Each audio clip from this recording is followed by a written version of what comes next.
Law academy principal Lakshmi നായരുടെ രാജി ആവശ്യപ്പെട്ട് വിദ്യാർത്ഥികൾ നടത്തുന്ന സമരത്തിന് പിന്തുണയുമായി നടി ഭാഗ്യലക്ഷ്മി സമരപ്പന്തലിൽ നേരിട്ടെത്തി കുട്ടികളുമായി സംസാരിച്ച ശേഷമാണ് തന്റെ നിലപാട് താരം വ്യക്തമാക്കിയത്.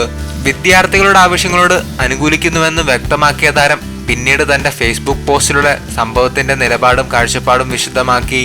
കുട്ടികളോട് സംസാരിച്ചപ്പോൾ അവർ പറഞ്ഞ കാര്യങ്ങൾ വെളിപ്പെടുത്തിയാണ് പോസ്റ്റ്.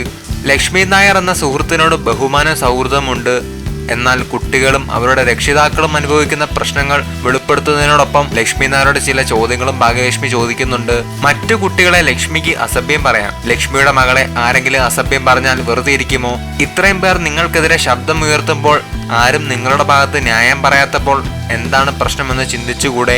നിങ്ങൾ എത്ര അഭിമാനത്തോടെയും സ്വാതന്ത്ര്യത്തോടെയും ജീവിക്കുന്ന വ്യക്തിയാണ്. അപ്പോൾ ഈ കുട്ടികൾക്കും ജീവിച്ചുകൂടെ? 16 ദിവസമായി ഭക്ഷണം കഴിക്കാതെ മകൾ ഇരിക്കുമ്പോൾ എങ്ങനെ മാതാപിതാക്കൾക്ക് ഭക്ഷണം കഴിക്കാൻ തോന്നും? അവരുടെ ശാപം ഏറ്റുവാങ്ങരുത്. ചർച്ച ചെയ്തു പ്രശ്നങ്ങൾ പരിഹരിക്കൂ എന്ന് ഭാഗ്യലക്ഷ്മി കുറിപ്പിൽ പറയുന്നു. കൂടുതൽ വിനോദ വാർത്തകൾക്കും വിശേഷങ്ങൾക്കുമായി ഈ ചാനൽ സബ്സ്ക്രൈബ് ചെയ്യൂ.